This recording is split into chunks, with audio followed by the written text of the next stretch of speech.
That plays for like 1 minute. Yanks. I love it, man.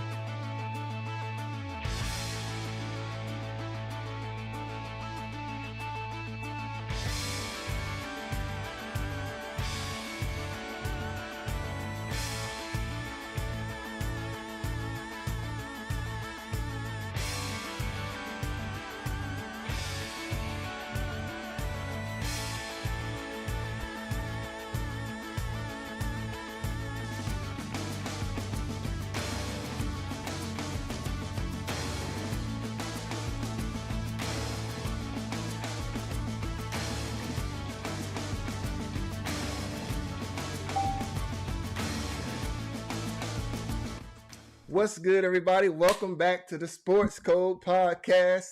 It's me and Lance. We back in the building. Y'all already know what it is, man. It's Friday night. We're going to be talking some college football. We talk sports all day, all night, all week, all the time. Is this your first time coming across our podcast, man? We appreciate you showing up. Do us a small favor, man. Make sure to follow us on Instagram at the Sports Code Podcast.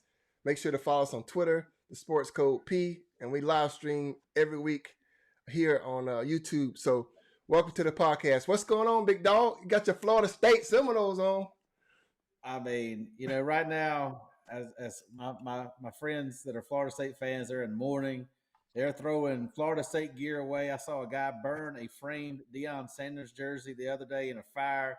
So I figured I would come on and be strong for them and stand in solidarity that it's going to be okay. That we can turn this around. We just need to hire Deion Sanders in Tallahassee, baby. Deion in Tallahassee. That's what's up, man. So a lot been going on this week, Lance. This past week in college football. The Heisman went down. You got signing day. A lot of that stuff was going on, man. We got a lot of subjects, a lot of topics to cover tonight. Where you want to get started at on this? Man, we can start with the Heisman because me and you have talked about this before, man. The Heisman, to me, we should just get rid of the Heisman because the Heisman, in my opinion, it does not go to the best player in college football. Mm-hmm. It goes to the best quarterback or best running back in college football because I think out of the four finalists, man, I think we had Bryce Young, Kenny Pickett, Adrian Hutchinson, and C.J. Stroud. Yeah, all of them are quarterbacks. Adrian Hutchinson is the only defensive player. And the sad part was he wasn't even the best defensive player in college football this year. Right. I mean, it just the award, man. It's rigged. Ridiculous. Well, I won't say it's rigged, man, but it's not really and truly. It doesn't give defensive players or even wide receivers. That's what I'm saying. What about defensive players? It's been 20-something years. The last 23 winners has been a quarterback and wide receiver, right? When was the last time a defensive player won it? I think it was 97 with Charles Woodson. Charles Woodson, 97, yeah. So And the sad part, he probably only won because he played both sides of the ball. They probably didn't give it to him because he was a true defender. True. That's facts. That's facts. You're speaking facts. You should coming out the gate speaking facts. So yeah, I don't know what we can do about it. I don't know how they're gonna fix that. I mean, they want to keep highlighting the quarterbacks, wide receivers, man. It's tough, man. It's a tough call. What do you think they can do to fix that or change that? Because it's a committee that picks the winner, right? Well, I think it's made up of all the Heismans get a vote, right? So I think all the players that have won the Heisman get a vote, and then I think it's made of a bunch of writers, sports writers. I don't really know what the criteria of a sports writer or how they qualify to do it, but I think, man, the Heisman, to me, it every year it loses its luster when you just highlight the top four players, and the top four players are a majority just a quarterback or a running back. Like, right. I really and truly, no disrespect to Adrian Hutchinson, I think he's a heck of a ball player, but I feel like he kind of got in as a sympathy vote. Like, hey, we're gonna put a guy in there on defense so y'all can feel like, hey, we are paying attention to him. Yeah. But it's like you put the one guy in there that, to me, didn't even have the best stats. Like, the best defender when we talk about rushers is Will Anderson from Alabama. Dude had monster stats, bro. I mean, was one of the best edge rushers, quarterback pressures in goddamn college football. Yes. He didn't make it. I know, man. And so it's crazy. What do you think they can do like to change it up though? Some like like or do you think they're gonna change the format of how it's developed? How how they come about the top four, the top top five prospects for the candidates or whatever? Well, Like, what do you think? I think they've got to come out and they got to say what they're looking for. They got to give a criteria because this general answer of the best player in college football obviously is not the criteria because when you take guys that play on terrible teams or schools that maybe not be well known or they don't get to be seen a lot, Mm-hmm. they can go out and have killer stats. They can be the perennial best player in college football Yeah. and still not get on the list. I mean, I saw a thing the other day that they asked, they gave a list of a bunch of Heisman winners Right. or Heisman people that got snubbed. Yeah. And they were asking, who's the best player in college football to never win a Heisman? Right. And it was all offensive players. So I'm Mm-hmm. like, even still to this goddamn thing right here, Yeah. it's still biased to goddamn offensive players. So maybe what I would say is if do two Heismans, do a Heisman for the best offensive guy and Right. do a Heisman for the best defensive player guy and give like guidelines of who it is. I mean, to me, that makes sense. Take Yep. an offensive and defensive player every year to win the Heisman. And to me, that would make me feel better as a person that loves college football because Yeah. no disrespect to Bryce Young. I know he won. He Right. was very deserving to win. Yeah, he was a He bad boy beat this year. yeah, I mean he beat Georgia, but like to me, I didn't even watch the Heisman because I knew it was a foregone conclusion And that he was going to win, and really there was no defensive guys on there that I felt could have gave him a run for his money. I mean, even with Adrian Hutchinson, man, I mean he had a great year, yeah. but let me ask you this realistically: if Michigan loses to Ohio State and they don't play for the Big Ten championship and they're not in the playoffs, do you think he makes that list? No. There you go. Hell no. And I was getting ready to point that out. It was like, the big schools are the big, they usually get in. It's like who's winning, who's at the top.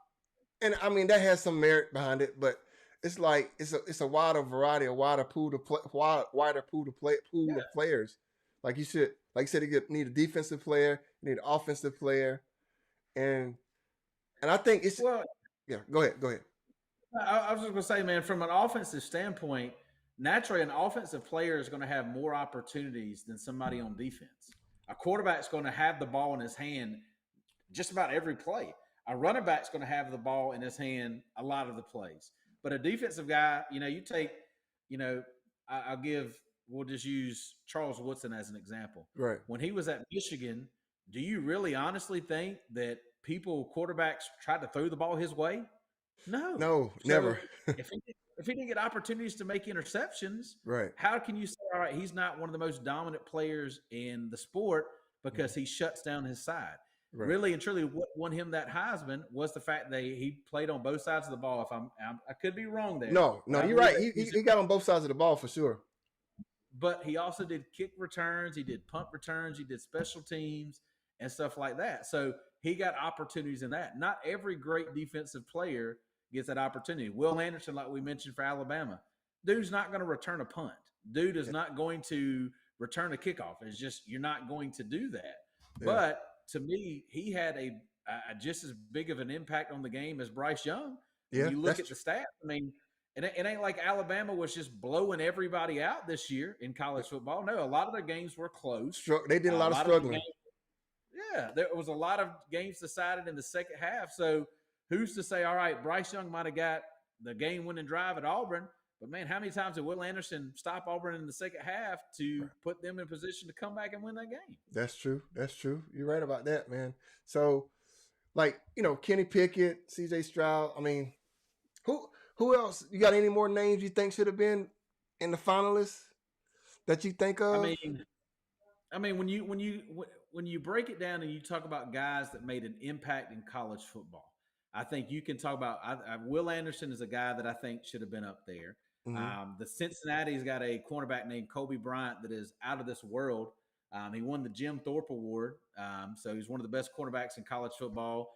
I would have probably put Jordan Davis for Georgia up there. What about that running back from Michigan?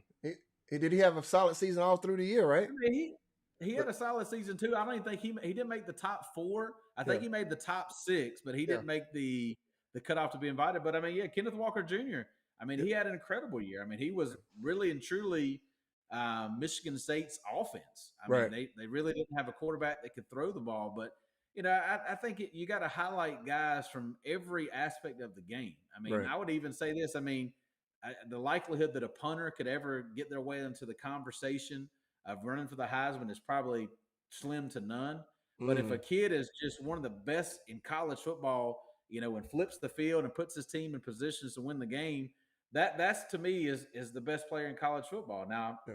a punter, I would never pick a punter or a kicker to win, but just make an example. I think we've got to broaden the field Yeah. of who we pick. Yeah. And I would even, do I think they tried to do it this year. I didn't really see the results of it, but like even with the fan, that might have been how Adrian got in there with the fan vote, the Nissan fan vote. I'm not 100% sure on that, but I think the easiest solution, man, is to go with an offensive Heisman and a defensive Heisman, because both of them have an impact on the game.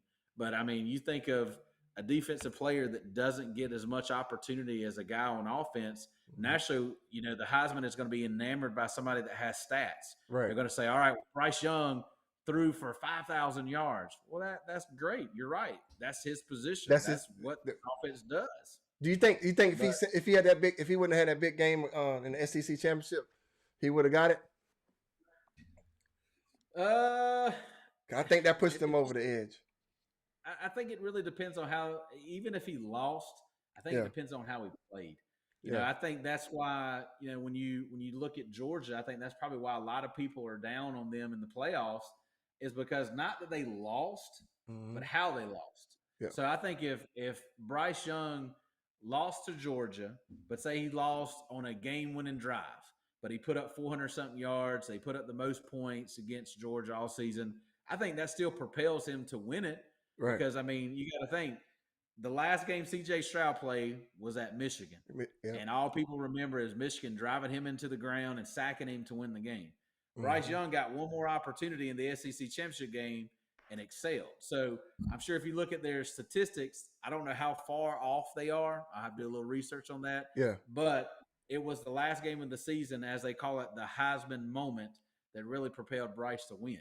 Gotcha. Kenny Pickett, to me, had a solid year, man. He was another guy that, because I think the other thing too, and we'll have to do some research on this too. Yeah. But name the last time somebody's won a Heisman from an awful team. That's my whole point. Like, I can't name one. Yeah. Like, you know what I'm saying? I can't either. It's always the top tier teams. Like, it's teams that's relevant and stuff like that. Like, there's no, and I mean, I understand these guys are playing ball, they balling out. I get it. But there's a lot of other guys that's balling out in my eyes too. Like, Well, I think you got to define balling out, because Kenny Pickett has a season that goes 8-4. But again, he plays for freaking Pittsburgh, bro. Yeah. Pittsburgh. That's the Steelers are your guys. Now, Pittsburgh college football is a little bit different than Steelers football, as far as notoriety up there. But he plays for Pittsburgh. Pittsburgh won the ACC. So we gonna keep basing it off the competition you're going against too? I don't think you can do that, because you got to me, how do you define successful? Because Pittsburgh won the ACC this year. It's subjective, bro. When's the last time they've done that? A long time. I can't remember. It's been long time. It's always been dominated by Clemson or Miami or Florida State or Virginia Tech. Right. So they had a phenomenal year this year. Kenny Pickett also got an immediate rule change in college football with his little fake hezzy slide that he did, which was one of the coolest things that I've ever seen in my life. Yeah. I don't know if you saw that, but man. I saw it. I watched. Yeah, I've seen them replay too. But to me, who's to say? All right, because Pittsburgh is going to the Chick-fil-A Peach Bowl, and they lost 3 games this year, but Alabama has only lost 1 game, and they're in the playoff. Who's to say that didn't help propel Bryce Young over Kenny Pickett? You got a valid point, man. I can't go against that. I just, this is my whole point. This part of my argument, it's for another day though, about why professional NFL is better than college football. That's one more thing on the belt. We're gonna discuss that on a later date. but but that's All one. I'm gonna say is college football ain't getting shut down to COVID like the NFL is. What they doing? They're playing on Tuesday night, ain't they? Hey, we gonna be having college bowl season going on with damn NFL I, football. So I, I don't know what the hell y'all got going on in the NFL, but I tell you what, we that's another subject for another night. But I'm looking forward to that debate. That's definitely some Democrat Republican stuff right there. we better have that debate before college football becomes NFL's little pro league system with all these new rules and shit they got going on. That's true. That's true. That's true. Let me ask you this, man, because I've been thinking about it. I've been curious to know how you feel about this. How do you feel about these college students, these college athletes, like Kenny Pickett and a few other players? They're gonna forego. They're gonna not play in the bowl game, right? Getting ready for the draft. Um, and that a lot of players do that. How do you feel about that? Are you pro? Are you for that? Are you against that? Like I think when you sign, me personally, you sign a letter of intent to come to college here to play ball, right? And as long as you on campus, as long as you an eligible athlete and you're not injured or hurt, I feel like you should play. I understand you're trying to protect your asset, but you signed up for this deal, bro. You got to finish out. You finish out until until you just say I'm going into the draft. I'm not coming back for my senior season, whatever the case may be. But you got to finish them games, man. How do you feel about that, though? I mean, this is a subject for me, man, that if there was ever a thing in college football that I'm on the fence about, it's probably this. And I'll give you a couple of examples. So personally, I can't blame a kid that decides to sit out if they are a potential first round pick.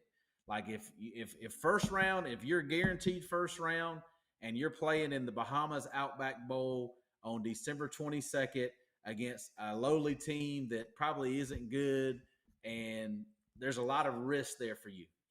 I think about a few years ago, Michigan had a tight end by the name of Jake Butt, Jake, and I yep, remember that. yep, Yeah, because he had a crazy last name. yeah. I But I remember that. remember this is really when that whole season, I think, was really when the opting out of the bowl game had really kind of started.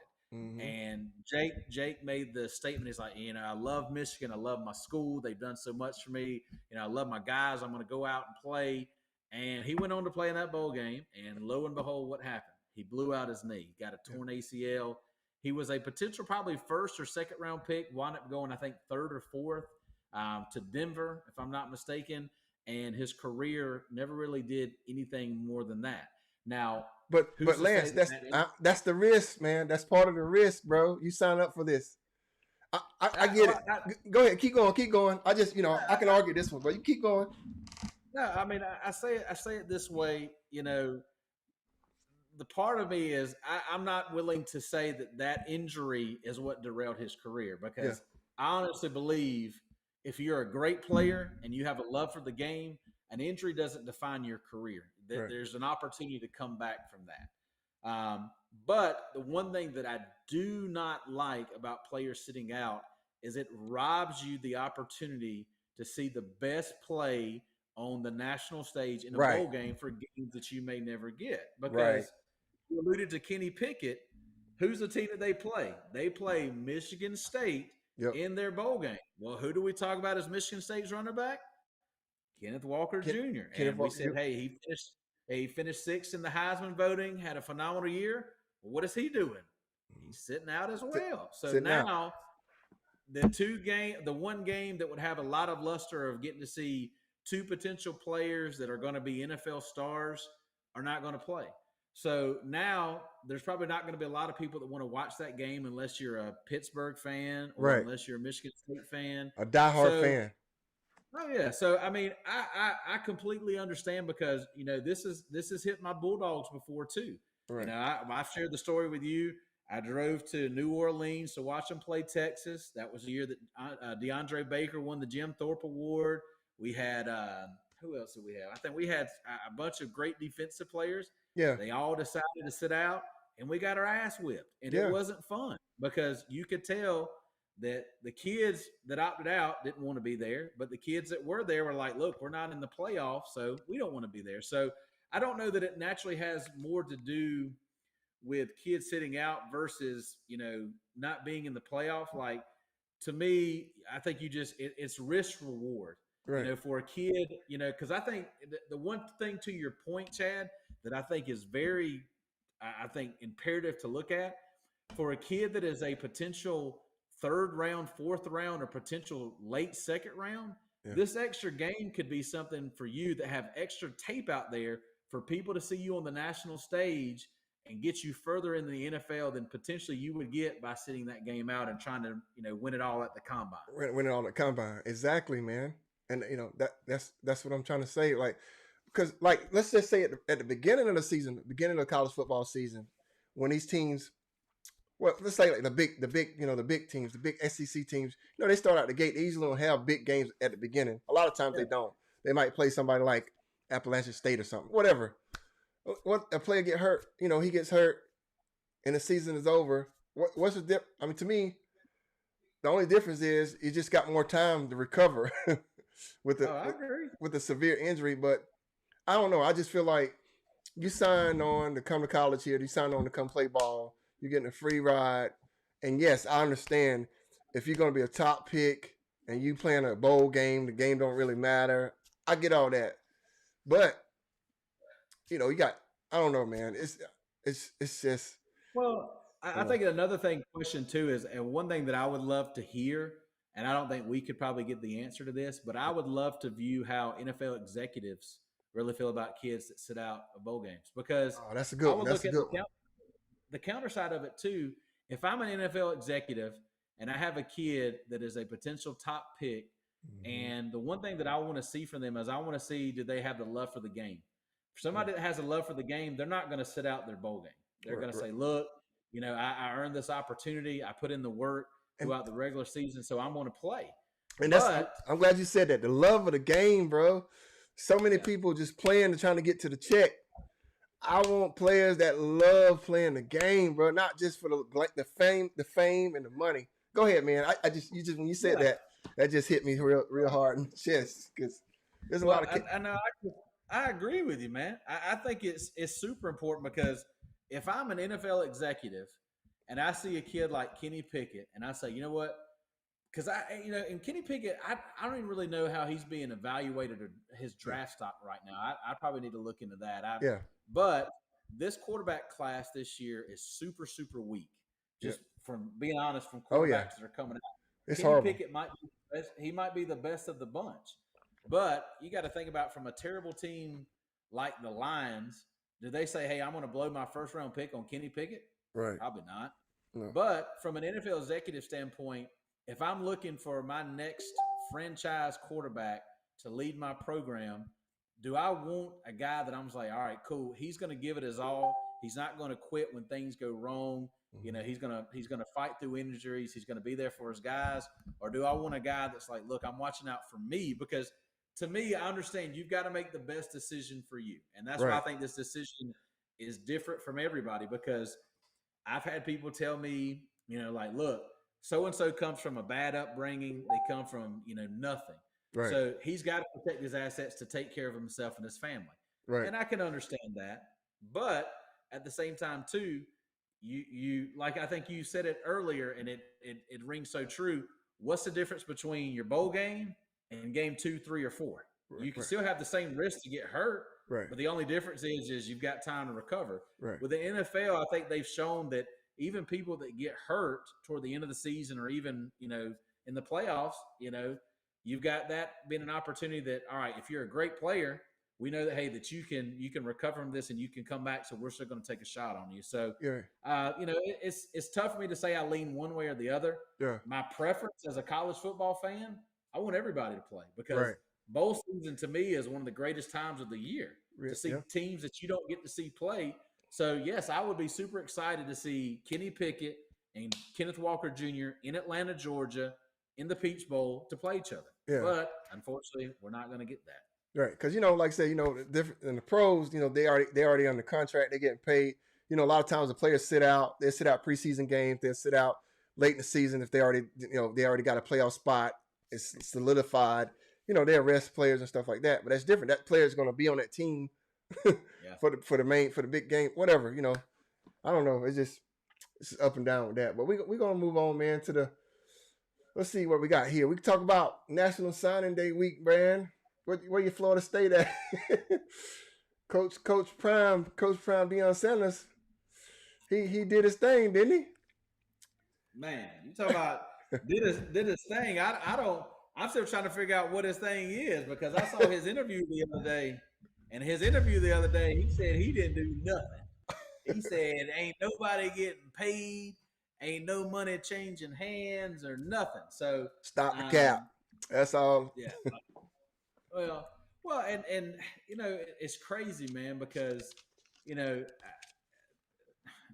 I think it's really cool to see a player like Travis Hunter, you know, start something new and Yeah. and show that you really believe in who you are and your skill set that you can go to any level of football and still be successful. Right. Now, time will tell if this move is a smart move for him or if it ultimately cost him because I saw somebody the other day that said it perfectly. They said, all right, if Travis Hunter goes to college and he gets hurt, who would you rather be looking after you? A Florida State medical staff Right. or a Jackson State medical staff? That's a So, so I mean, there's pros and cons both ways, right. but I think the ball kind of got rolling on this. I think was it last year or maybe even Last year. this year with Mikey Williams. I think Mikey Williams, and I think even some other kids coming up out of high school to the NBA, have put historical black colleges Yeah. on their list for schools that they're looking at.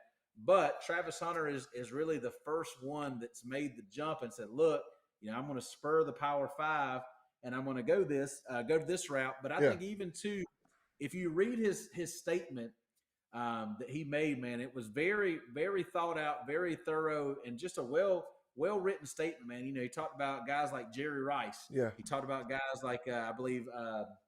Excuse me, Jim Brown. Jim If I'm not Brown, mistaken. Greg Lloyd. I mean, I can go on that. John Stallworth.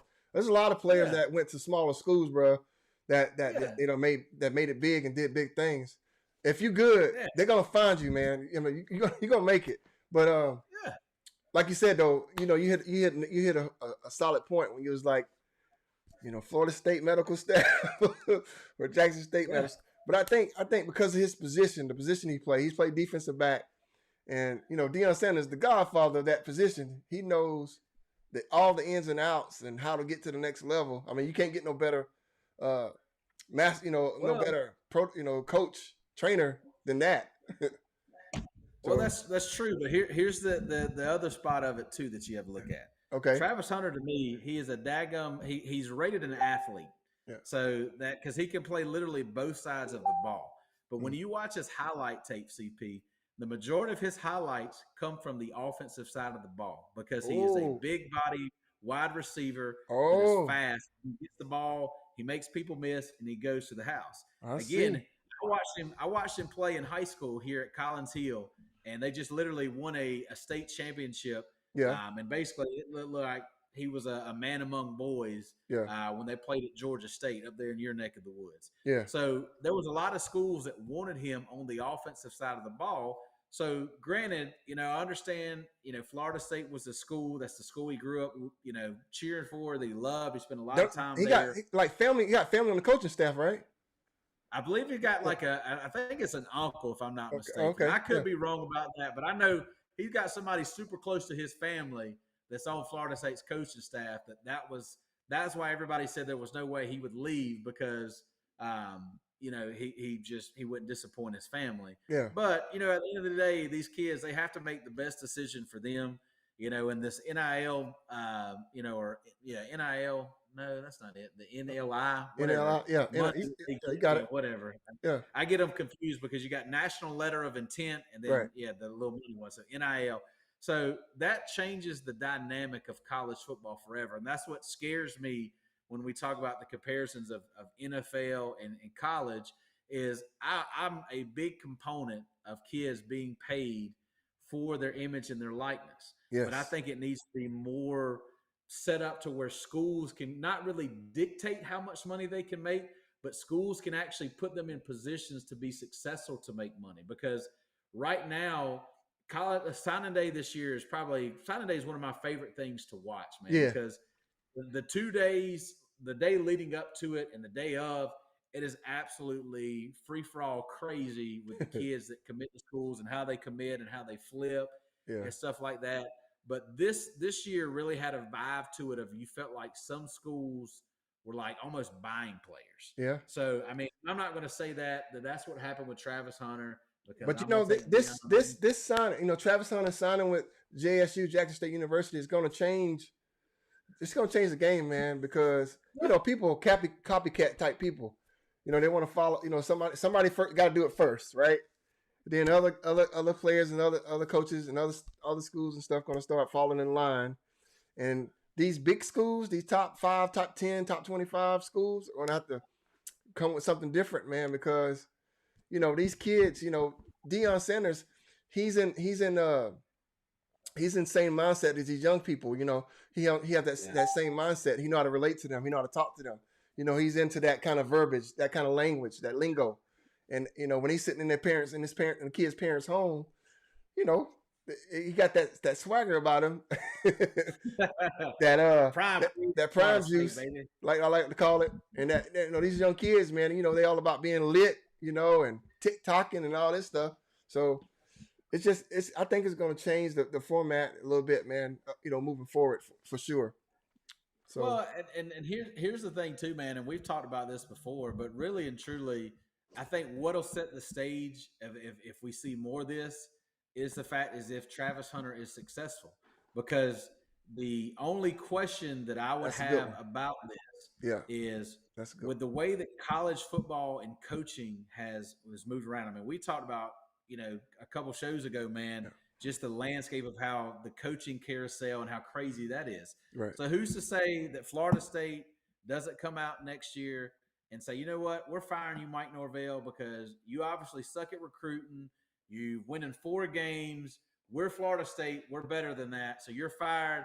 Deion Sanders, hey, we want you to come lead our program. So why they didn't take Deion Sanders up front though? Deion tried to get the job. Well, Deion tried to get the job, but what was it? There's a little saying that I think the new Florida head coach has. It says, "Scared money don't make money."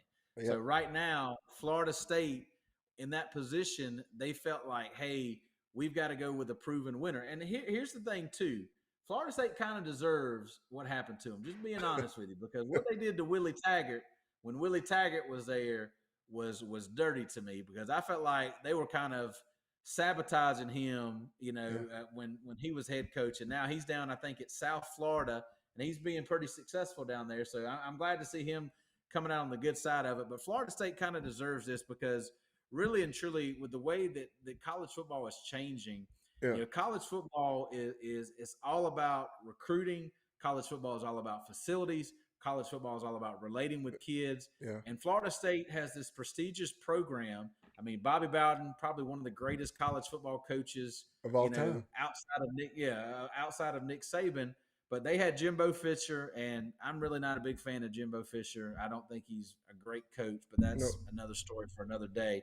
But they had Jimbo Fisher. They won a national championship. They got a championship out of it. Yeah, they got a championship with him and old crab legs. They won a championship, but they let Jimbo leave. Yeah, they let Jimbo leave because they didn't want to pony up the money to keep him. But I think I don't remember the exact statement that Jimbo made when he left, but it was something to the effect of Florida State is really not committed to being competitive and keeping up with the rest of college football. So that's why he went to Texas A&M, where they gave him a big check down at Texas A&M to leave, to come down there too. Yeah, they gave him a big check to win 8 games. So that's what he did the same thing Kevin Sumlin did. So congratulations to him. He got paid to continue a tradition of just winning 8 games.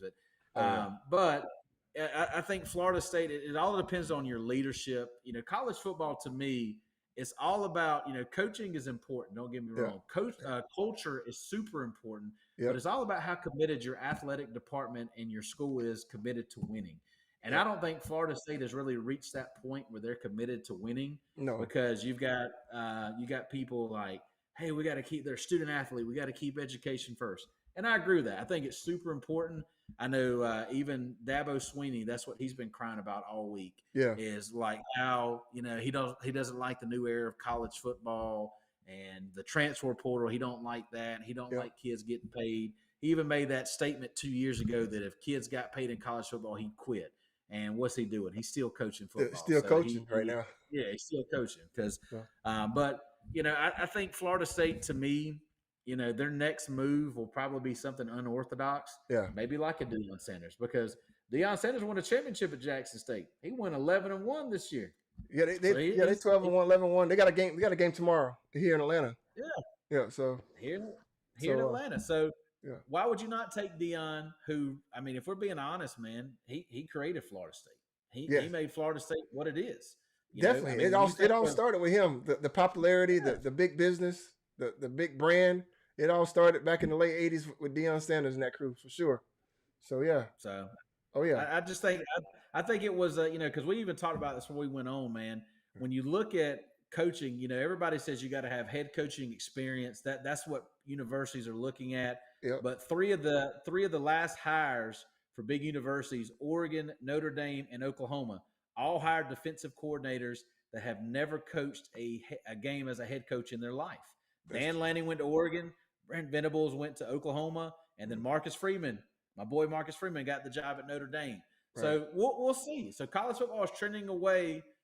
Coaches don't have to have that head coaching gig under their belt like you used to get a big job. I mean, Lord knows it hasn't helped Urban Meyer out. So coaching experience don't really mean nothing, because he's probably about to be on Fox Sports South or whatever they do in the Big Ten on Saturdays with Reggie Bush and all them. And they're gonna pay him a fat check, man, just like that, just off of. Well, I posted this the other day, man, on our Twitter. Yeah. Some people are fit to lead, or some people are fit to lead, and there's people that are unfit to lead. Urban Meyer, in my opinion, is not fit to lead. No. Every place that he has coached, when he has left, has been surrounded in controversy. Yep. The University of Florida, you had Aaron Hernandez. Yep. You had all the Pouncey brothers. Pouncey brothers. You had all that. Yeah, you had all that controversy that surrounded him when he left Florida State, of like, all right, kids wasn't going to class, kids were getting in trouble with the law, they were failing drug tests, and they were still playing. Yep. And you go to Ohio State, you hire a coach that's beating the piss out of his wife, and you and your wife are doing nothing about it. Nothing. You know about they didn't do nothing about it. They knew about it. Yeah. They knew about absolutely nothing about it. So he leaves there again, goes to Jacksonville. Yep. Makes all these crazy moves. He brings Tebow back, which I'll be honest with you, man. I didn't have a problem giving Tim Tebow a chance. I know everybody tried to make that a political thing, but that didn't bother me. No. Ultimately, he cut the guy. So, I mean, you looked your franchise quarterback from college in the face and said, "You suck. You can't be on my team. Go back to the SEC network." Yeah. But then you just look at the crazy stuff he did. I mean, his wife's at the bar. Yeah. I mean, you at the bar digging in her butt. So, yeah, I mean, he's just not fit to lead, man. And personally, I'll be completely honest with you. If any school ever gives him another job as a head coach, I will hope that school loses every game ever, because they deserve it, man. Urban Meyer does not deserve to coach football again, because he has proven that even though you can win games and you can be essentially a good coach, I'll use that loosely, you're still not preparing people for life, man. And I mean, college football, is all about, yes, it's about winning. That's most importantly. But if kids aren't graduating, if kids aren't going on to be successful, if they're not being good husbands and good fathers, then you failed as your job, man. Coaching is, some of the greatest lessons that I've learned have been from people that coached me in baseball, have coached me in football and sports that I played. And yes, they were great, but they instilled things in me that helped me later in life. And I don't know how you look at Urban Meyer and believe he's helped anybody. Yeah, he's not that dude, man. But just as well as I do, down the road, somebody gonna give him a call, offer a chance again, just because he's done some winning and stuff like that. And they try to sell some people better not follow me on Twitter, because I will raise hell, because that man does not he doesn't deserve it, man. I No. mean, like I said, and I'm all for people getting second chances. I'm all for people changing their life, CP. Yeah. But that dude, Oh yeah. three opportunities, bro. He's proven to us 3 different programs that he is unfit to lead. So there's no way a But school should look at 3 strikes and you're him. out. Yeah, so it's like somebody told. I saw it the other day, man. And again, I'm not a big NFL guy. I love Yeah. football, so I watch it and I Yeah. talk it with you guys. Yeah. But I'm not great at picking teams. That's why I lose all the time. But how in the world do you make Urban Meyer a head coach, but then somebody like Jim Caldwell can't get a job? How somebody like Eric Bieniemy, I think that's how you say his name at Kansas City, Eric can't get a Bieniemy. job? Eric Bieniemy. Yeah, well, I'm just gonna call him Eric because I can't pronounce his last name. But how the heck can guys like this not get jobs when they're being successful? Yeah. Like Eric, man, he coaches Patrick Mahomes. Yep. He's won a Super Bowl. Yep. And the Falcons, who I don't like, Yep. but if they ever had a redemption moment with me, Yep. it was to hire Eric when they got rid of their last coach, whatever his name is. I don't know where he's coaching. You talking about Dan? He down in he coaching for the Dallas Cowboys now. He's defense coordinator down there. Dan Quinn. That's probably why they're losing games recently because of that.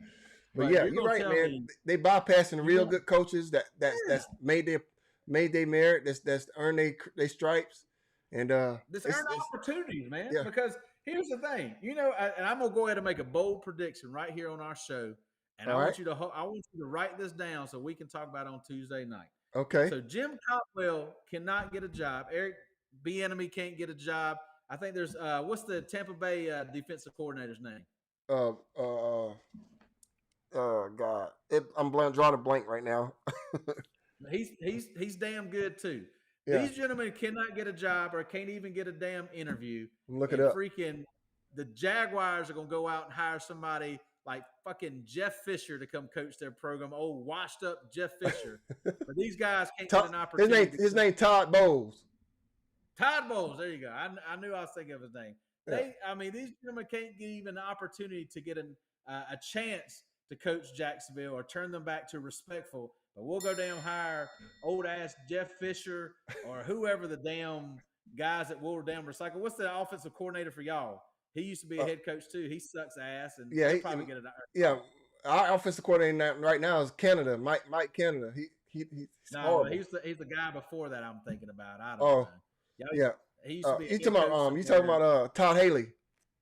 Yeah, that guy. That guy. He sucks too. Yeah. So, but he might get a call down in Jacksonville before any of these other guys that are doing great things are. And that's the thing that makes no damn sense to me is when these owners go out and hire guys, like they're trying to make I ain't gonna say it a splash in the bucket hire because damn, Urban Meyer was not a splash in the bucket to me. I never thought the guy would be successful. Like to me, like when he went down there, I was like, if Nick Saban, who was the greatest college coach ever, went to the NFL and it did not work out. Steve Spurrier, another great offensive college mind, one of the best out there. If these gentlemen couldn't cut it in the daggum NFL, you think terrible ass Urban Meyer is going to go down there, even giving him Trevor Lawrence? I mean, he got a damn good head start over most people. I mean, damn, Saban was at Miami. Who was his quarterback? Tannehill? I don't know. No. It was somebody else, but yeah, it was. He probably had Ricky Williams in his backfield. Yeah. You give Urban Meyer a daggum Trevor Lawrence, give him the opportunity to basically do what he wants, and he screwed it up. So all I'm saying is, again, I'm not an NFL guy like you are. Yeah. But if Todd Bowles, Eric Bieniemy, whatever his name is, and if these gentlemen or even Jim Caldwell, if they do not get opportunities in Jacksonville, I think we should call up Roger Goodell and tell him he's running a terrible organization. Well, yeah. Well, those three names those three names you named out, they all got one thing in common. You're right. They're damn good coaches. All right. So let's talk about some more of these commitments. I mean, Alabama had 24 total commits. Jeremiah Alexander, edge rusher from Alabasta, Alabama. Emmanuel Henderson, running back from Hartford, Alabama. They had some good commits. Georgia had 27 commits from what I'm seeing here. Any thoughts on those big schools that's in the Final Four? They commits signing day? Well, everybody talks about how much they hate the SEC And I always talk about how the SEC is the premier football conference in football, probably the premier conference in any sport, to be honest with you, because the SEC is always in the conversation for any damn championship, whether it be baseball, basketball. I'll take that back. The ACC is really good in basketball, Yeah, but they're always really competitive and they're always there when it comes to time to win a championship. When you look at the recruiting ranking, CP, of college football, what's the one thing that you notice about the top three? that's a good question. What is it that I What's the one noticed? thing? They're all in the damn SEC. Yep, yep. So I say it this every year: the rich get richer. So these programs like Texas A&M, again, I'm not a fan of Jimbo Fisher at all. I don't think he's that great of a coach. I just personally don't. He might come out and prove me wrong and do some great things. I mean, I had a Mm-hmm. Texas A&M fan tell me on Twitter the other day, "What's the only difference between his team and my team? They can beat Alabama." I said, "Touche, guy. You got me there." I said, "But on the counter side of that, we're in the playoffs and your ass is at home. So go ahead and take your Alabama win and go to your little whatever bowl game you're going to." But recruiting, man, is it's the lifeblood of college football. And Yep, to me, it not only is it the lifeblood, but it's a lot of evaluations and a lot of being right goes into it. And when you notice that the SEC constantly is the 1, 2, 3 as far as recruiting, it shows you why they're always in the daggum hunt for a playoff picture. that's right. I mean, really and truly, because That's when right. you're having guys go to the NFL, I mean, you take Alabama for an example, and I don't really like to give them a lot of credit, but Yeah, damn, they're a great program. they're But great. Yeah. when you look at the NFL, when we talk about translating to the next level, the first top 10 people that SEC. get drafted in the NFL, 3 or 4 of them at least for Alabama. Yep. I mean, it happens every year. So, Saban is a phenomenal recruiter. He continues to prove it year after year. I had even though I'm a Georgia fan, I try to remain unbiased when we talk sports and, Right. especially when I engage with people on Twitter. Right. But, I had a Georgia fan the day before National Signing Day. He retweeted that Georgia was #1 in recruiting. And my exact reply to him is, hey, I probably wouldn't be too excited about being #1 in recruiting until you can beat Alabama. Because if you're #1 in recruiting and you're still losing to Alabama, that means that you continue to fall flat on your face Mm, every time you get into the biggest game with the best players. So mm. that just shows you that, hey, we can get the best players in the whole world and we still can't beat the #1 program that, is the mega or the alpha of college football. Roll So Tide. we'll see how it changes. Yeah. Texas A&M, they've got some great players. I know they had Walter Nolan, was a big kid out of Tennessee that I think is the #1 defensive tackle. They just got a big commitment from Max Johnson, a kid from Georgia that was the quarterback of LSU last year. Yeah. So how does he beat Texas A&M in like the last game of the season, and then goes and transfers to Texas A&M? So Texas. I don't really know how that works, but that's where he'll be. And so they had a nice class. Alabama, they have a great class. Alabama, to me, they recruit damn wide receivers like they're a damn factory, Oh, it's like a bro. I mean, factory, man. It's a wide receiver breeding camp, man. And they keep reloading. so yeah. Anybody goes to damn Alabama as a wide receiver, you're almost a guaranteed first round pick. That's I first mean, round. Devontae Smith. You got damn Jalen Ru- Waddle. Henry Ruggs.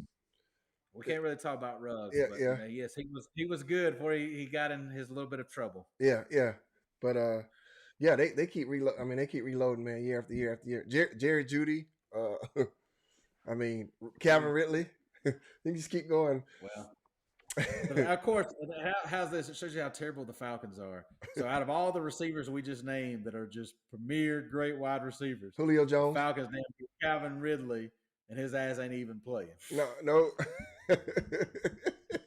You you got Calvin Ridley, and you could have damn had I don't remember Calvin Ridley's draft class. I think the Falcons did get him super late in the draft, so that was probably Yeah, a really good move. yeah, yeah. So I can't really criticize them there, but yeah, I mean when you look at National Signing Day, man, it's the one thing that I love about it is you get introduced early to players that are going to be perennial greats on the college level, and of course, hopefully transition well to the NFL. Yeah. The one thing that I hate about National Signing Day is, and I've seen it happen, with my program, Georgia, Mm-hmm. is you have guys that you recruit that commit to you early, and then just like a damn kid at the dance, you see something that looks better, and you tell that kid, "Hey, you got to get on out of here, baby. To the We left. we dancing, we dancing with her." So Yep. that's the Bye. one thing that I don't really like about it, man. But Yeah. That's it's another always strike the against same. college football. Go ahead. Keep going. You giving up? It's not really a strike because I mean NFL does it too, man. Y'all just kick them ass to the damn practice squad and pay them chump change to get beat up. Um, at least in college, you get an opportunity to go to another college and make a name for Hey themselves. man, hey man, we're gonna have a whole show on this debate. You just make you some notes and get you some pointers because NFL is a better program. But No, no, we'll have that debate. But yeah, we'll talk about I this. think National Sign today, man, Yeah, it's always the usual suspects, man. And I think even in the top 10, I don't know if you got that list in front of you. I yeah, think the I got top it here. 10 is still dominated by big name programs. I know Oklahoma was in it, Penn State's in it, So Michigan's yeah, in it, Ohio State, Notre Texas, Dame. Penn State, Notre Dame, North Carolina, Michigan, and Oklahoma. Top Oh yeah. 10 commits. So yeah, So when you look at it, man, it's always the schools, man, that are buying into football and Georgia. I know we haven't really done much in the way of winning a national championship or since 1980. proving since proving ourselves. It's funny that 1980 joke. Like I would think that every other fan base would have something better than that. Like me, so many people always want to argue with me and be like, it was like Florida fans the other day. They damn got two recruits from Georgia, Kamari Wilson and then Shamar James. So that's the only damn thing they did all day, really and truly. So they got those two recruits. They were on cloud nine. They had I think, a recruiting director that left Georgia, took a job at Florida. So these Mm, motherfuckers have been throwing jabs all day long about them winning a war over a recruiting director. But the last time that I looked, CP, yeah. they were 14th in recruiting in the SEC behind damn Vanderbilt. Like Vanderbilt sucks in everything football. We only keep them in for the damn academics of the SEC, and you behind them. We in the playoffs. We whipped your ass this year. Got your coach fired, and you talk about you beat us for a damn recruiting director. So, like to me, like the damn 1980 jokes, just they always blow my mind. Like I've like to me, there's if I was an opposing fan of Georgia, I would have so much more better material than 1980 because like as soon as you engage with somebody and you let them know, hey, I'm a dog fan, and they're Get like, them. oh yeah, it must suck to not win a championship since 1980, and you just fire back, well, yeah, we haven't won a championship since 1980, but we've been in the playoffs 2 of the last 5 years, and your program hasn't been there yet. Yeah. But 1980, man, 1980. All Well, I'm right. sorry. I rubbed on a bad sore wound. My bad, brother. I was just bringing it up. It's all good, man. Oh yeah. Hey, I'm from Georgia, baby. I am born and raised in Georgia. I've been through every sports curse that you can go through. So I mean, the 1980 don't phase me, baby. Because when people say, "Oh yeah, won a championship since 1980," I say, you know what? But them motherfucking Braves are World Series champions, buddy. So I I'm got you, serious bro. I about my got you. But I, we get speaking of, let's get to it, man. Because next week we really next Friday is Christmas Eve, right? So we yeah. might be able to get on. We may or may not, depend on. We're gonna try to do some kind of stream that day.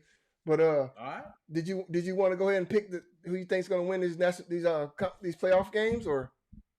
All right, so Yeah, I know we'll recap it here, and yeah, we'll just go game by game. So we'll start with the early game, yeah, which is going to be Alabama versus Cincinnati. yeah. Dallas, Um, Texas, I think Arlington, Dallas, Texas. Dallas, Texas, Yeah, got or Arlington. I yeah, think it's Dallas or Arlington. So yeah. the Somewhere down there. Cotton Bowl, as they call it. Yeah, Um, Cincinnati, man, we've talked about it before. They've had a impressive season. Again, at any level of football, to go undefeated is phenomenal. I mean, you can't knock it. You won your championship. You're the first ever not Power Five school to get into the playoffs. You heard the criticism all year long about you don't belong, you shouldn't be there. So now you're carrying the weight of the world on your shoulders as a non-Power Five school to go up against the juggernaut of college football in Alabama.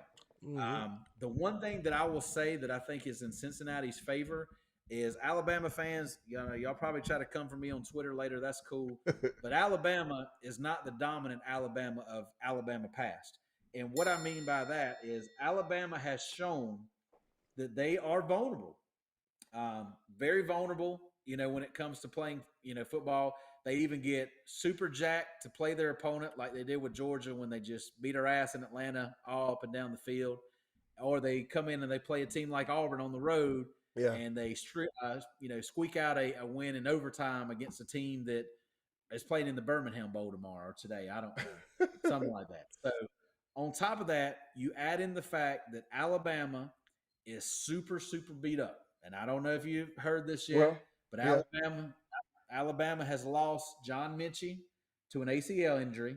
He is Mm. their number 2 receiver on their team, so he's not going to be in this game. They've also lost their one of their quarterbacks. I believe his last name is Joe.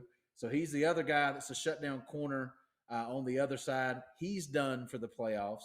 So Alabama, if they do go on to win this game, they are going to prove why they are elite, and they're going to go back and prove why those recruiting rankings and recruiting is so important, because they're going to have guys step up and play that probably haven't played all year long.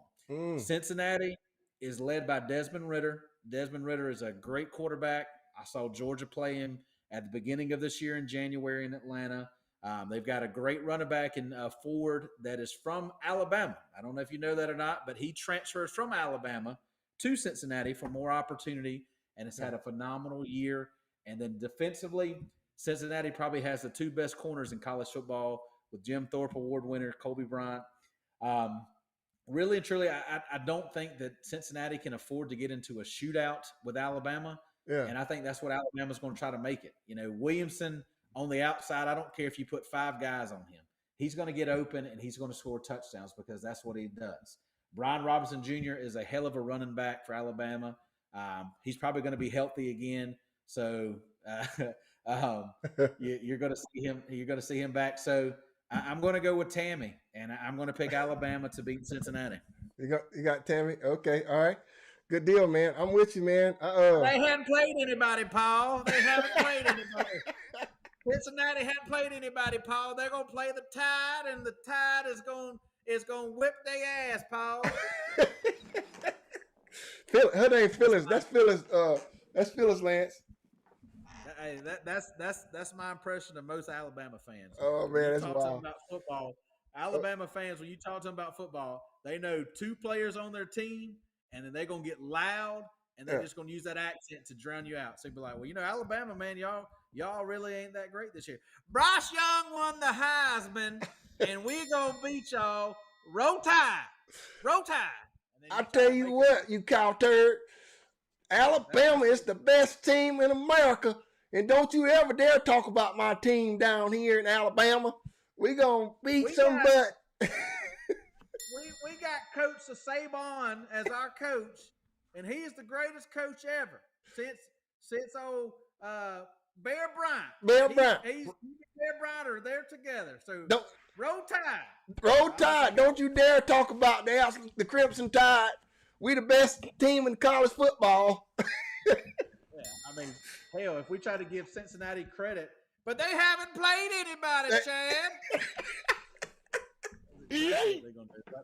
I'm gonna go with that. We could do impressions all day. I mean, I would have a lot of fun. No, but yeah, but I'm gonna take Alabama, man. I mean, a lot of stuff to diagnose, but I will say this: I'm gonna take Alabama. But if there was ever a year for somebody to catch Alabama slipping, Cincinnati is the team to do it, and this is the year to see it. Oh yeah, I'm with you. I'm with you, man. Alabama, they got some players hurt. That's true enough. But I just think after they had that game against Auburn, and then they came into Atlanta and took care of business, which shocked me. Listen, I give Georgia a bunch of shit all the time. I really thought they was coming to play, but when I saw what Alabama did, I feel like they locked in, man. I know it's a window before from the SEC championship game into the conference finals to the semifinals or whatever. It's a long break. Like that's like almost a month, right? It's a long time. But I think they're gonna We be locked played and low. December 4th. Yeah, December Yeah, 4th. Yeah. that's a long window, man. But I think it's gonna be overwhelming for Cincinnati, and I think Alabama's gonna come in there, man, and it's gonna take care of business, and they're gonna win that first game, and they're gonna be the first. They're gonna punch their first. They're gonna punch the first ticket into the national championship game. So Alabama gonna beat Cincinnati, and then we got later that night we got Michigan Wolverines, man, taking on the Georgia Bulldogs down in Miami, Florida, South Beach. That sure will be a fun weekend to be down there. Oh my God, New Year's Eve. Woo! Might not make it to the game. Yeah, that'd be tough, What man. you know what's bad though, man? You got to think the game's at like 8 o'clock. Yes. So by the time the game's over, you're gonna be celebrating New Year's. But I mean, your team wins that game. Hell, I'd be excited to celebrate New Year's in the damn stadium. Yeah, that's whatever team win, whoever wins, that's gonna be a hell of a New Year's, man. That's gonna be hell. That's gonna be awesome. That's gonna be awesome. Well, I think that the team that doesn't win this game, they're gonna hope that it ends before 12:01. So they can be like, you know what, we're going into this next year. Going to next losses, year. baby. Yeah. No loss. Yep. So that's what's up, man. So what's your thought on? Let's get your thoughts on this one, man, so we can wrap it up. Who you got? Who you got? I mean, you know, everybody knows I'm a bulldog through and through. I love my dogs. You know, I support them no matter what. But I'm also somebody that loves college football and has watched enough of it to know that you can't always go with your heart. Michigan, I think, has had a phenomenal year. You know, we've talked about Adrian Hutchinson. We've talked about their defense. We've talked about Caden McNamara. We've talked about Hassan. We've talked about Jim Harbaugh. Michigan, I think, is a very good team, very deserving opponent. They deserve their spot in the playoffs. They won their conference. They overcame the giant that was Ohio State. So they have, you know, deserved to be here. But big Georgia went 12-0 during the regular season, dominating teams by an average of 14 points or better. Yeah. Their defense showed up just about every game and pretty much shut everybody down. The most points they gave up throughout the regular season was 17 points, which I think was to Tennessee. So they have an opportunity to get healthy, get rested. And we both know this. Sometimes a loss is what it takes to really kick your butt in gear to get you to that next level.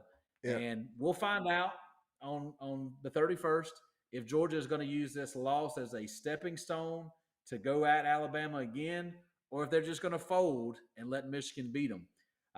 George Pickens, who is a big weapon for their offense, will be back. Yeah. Should be healthy and good to go. He's, to me, when he's healthy, one of the best receivers in the country. Still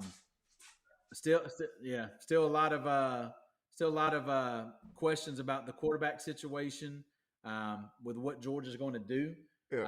I personally think you're going to see Stetson Bennett. They're all in on him for whatever reason. I might not be all in on him, but Georgia is. So I believe that Michigan plays the type of football that Georgia excels at, and that's a team that wants to run the ball. They don't really do a lot passing like Alabama, does. So I think Georgia's defense shows up. I think their offense scores just enough points. I think we see a close game, and I think we see Georgia come out on top. I got you, man. I'm with you, man. I'm with you on that. Listen, your boy said it best, Kirby Smart. You're either elite or you're not. And I went with y'all in the conference championship game, SEC. I was thinking y'all were gonna take care of business. Alabama plays a different type of football than Michigan, to me, in my eyes. Michigan is a more structured pound and ground, and I think that suits Georgia's defense better. You're not spread out as much, and I think they're going to become ready to play with that front, man. That lineman, those defensive linemen. I think they're going to be ready, locked and loaded, man. They're going to take care of business, and 2022 is going to come in good for all the Georgia Bulldog fans. As you yourself and all the fans that I know all over Georgia, I've talked a lot of shit, and I talked it for many years. But I think deep down, deep in my soul, I really feel this way. And I ain't trying to use no reverse psychology. I mean this with everything I got in me, all my fiber. I got my damn bulldog right here, and I can't lift him up because I can't lift him up right now because I can't. I got injuries, but he down here right now. Them damn bulldogs, they gonna take care of business on December 31st, and they gonna get that victory, and they gonna head into the national championship game, and it's gonna be a rematch of SEC Titans. Bulldogs gonna take care of business on New Year's Eve. I got the Georgia Bulldogs, baby. Can't go wrong there, man. I said it, but that's my thought on that. I just feel like y'all gonna be ready to play, man. I feel like like I said that loss to Alabama humbled y'all. It refocused you. You've been winning all year. You've been dominating. Ain't nobody scoring on you. You take care of business, and then they came in there and opened up a can of whoop ass, and it just shook y'all up, man. I think y'all gonna not shook y'all up in a bad way. It shook y'all up and say, hey, oh, we got some work to do. We need to refocus. So y'all gonna take care of business, and y'all gonna take care of business, and Georgia gonna win the game. So they good. That's good. That's good. That's all I got on that. So Alabama gonna win the first game. Georgia gonna win the second game, and that's what's up, man.